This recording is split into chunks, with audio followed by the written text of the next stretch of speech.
Assalamualaikum warahmatullahi taala wabarakatuh. My name is Fauzan bin Hamsi and my matric number is 140883. Today I will present about our topic is structural syllabus. I will be the first presenter for this presentation.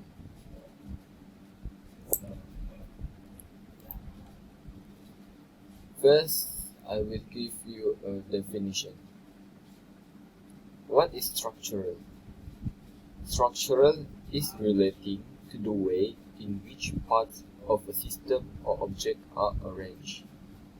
Second is, what is syllabus? Syllabus, the definition of syllabus is the subjects or books that are need to be studied in a particular course, especially for a course that leads to an exam. What is structural syllabus? Structural syllabus are also known as grammatical syllabus in one which grammatical structures from the central organizing feature. Okay. I will give a brief introduction for structural syllabus.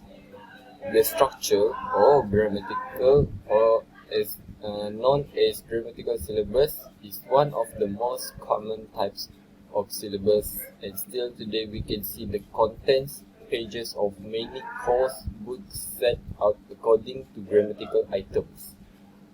This type of syllabus is a product-oriented content-based syllabus.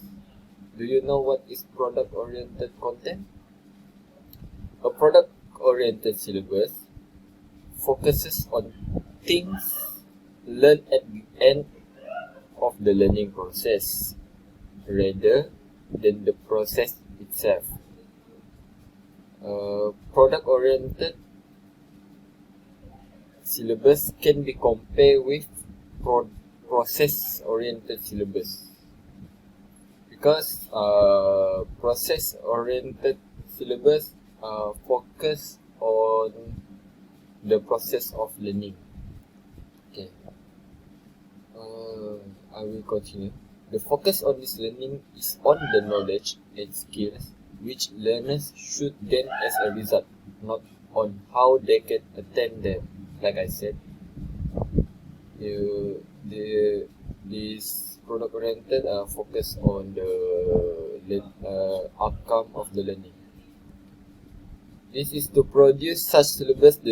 To produce such syllabus, the synthetic teaching strategy is the best because, according to Wilkins, a synthetic language teaching strategy is one in which the different parts of a language are taught separately and step by step. So, the acquisition is a process of gradual accumulation of the parts until the whole structure of the language has been built up. Next, I will explain about the major characteristics for structural syllabus. The first characteristic is theoretical basis.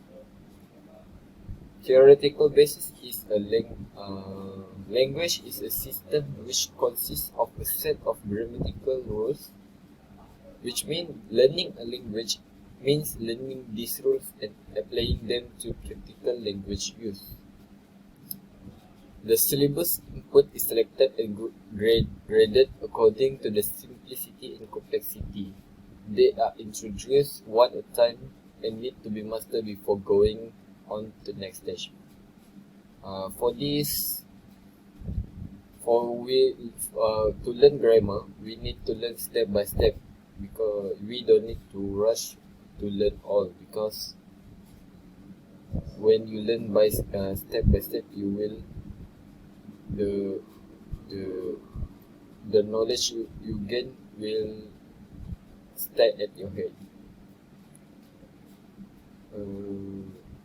This type of syllabus is easier for students to learn because they are exposed to one part of the grammatical system at a time. Like I said, it's much more easier to learn one step by step because you learn one by one.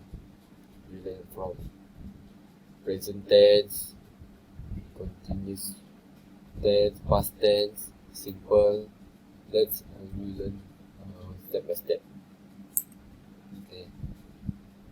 The content is determined by giving a top priority to teaching the grammar structure of the target language.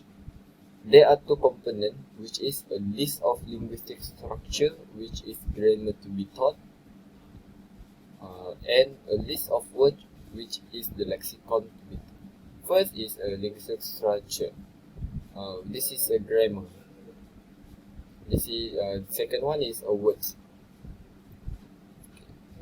For third characteristic is sequencing and grading. The criteria for sequencing are various, but often we will see each list are arranged in order which are to be taught in the first course, which is second, and so on.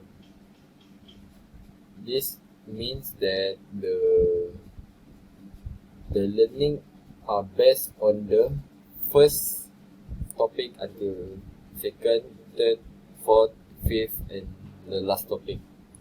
The teacher also can sequence the item from levels or stages, for example, beginner, intermediate, advanced, or using grades, which is grade 1, grade 2, grade 3, grade 4, and etc.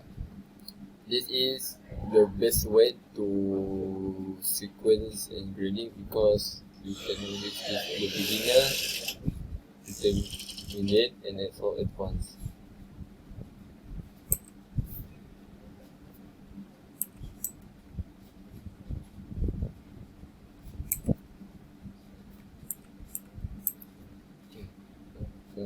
Next is objective. The objective is, for the next part is objective. The objective for the structural syllabus is grammar is the core of a syllabus, because learning a language means learning to master the grammar rules of the target language. Also, students can learn to adequate basic vocabulary. Teacher can use various methods, which is the audiolingual method or the grammar translation method, or combine the two types of method to approach the student. Which method are used doesn't matter, because it's the top priority is teaching grammar or structure of the learning. Next is the examples of grammatical syllabus. A grammatical syllabus may start with the present simple, then the present continuous, then the past simple, and so on. That's all from me. My friend will continue the presentation. Thank you. Assalamualaikum and a very good day to everyone. My name is Akmal bin Mokhtar, metric number 143186, and I'll be continuing the presentation. So, there are three types of structural knowledge. This is the first one, explicit or descriptive, recognition or judgmental, and accurate productive behavior. So, I'll be explaining a little bit. So, the first one is explicit or descriptive, which is the ability to describe rules or explain why an utterance is right or wrong. And the second one is recognition or judgmental, which is the ability to merely judge whether a given form is acceptable or not, and to correct unacceptable form. And the third and final one is accurate productive behavior, the ability to use structures being taught without necessarily describing or making judgment about it. So moving on, what is the advantage of structured syllabus? Well, the first one is the learner moves from simple to complex grammatical structures and may grasp the grammatical system more easily. The thing about structured syllabus is it goes by level, like from simple continuous to present continuous or something. So learner will be learning step by step and not just from the top to the bottom or like from middle to the top. They will be learning step by step.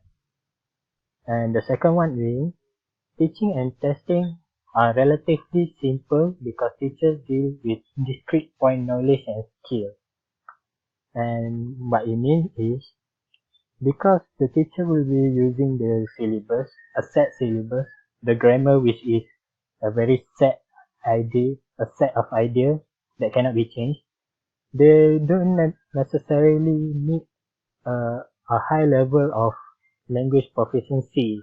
Like they don't need to be able to speak English with a bit of British accent or something.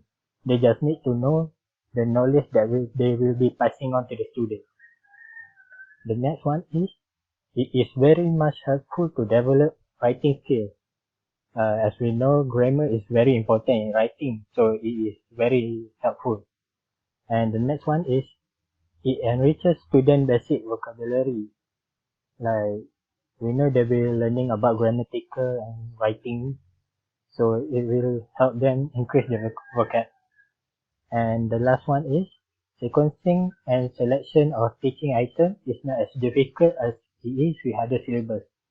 Like I mentioned in the first advantage, structured syllabus has already have a step.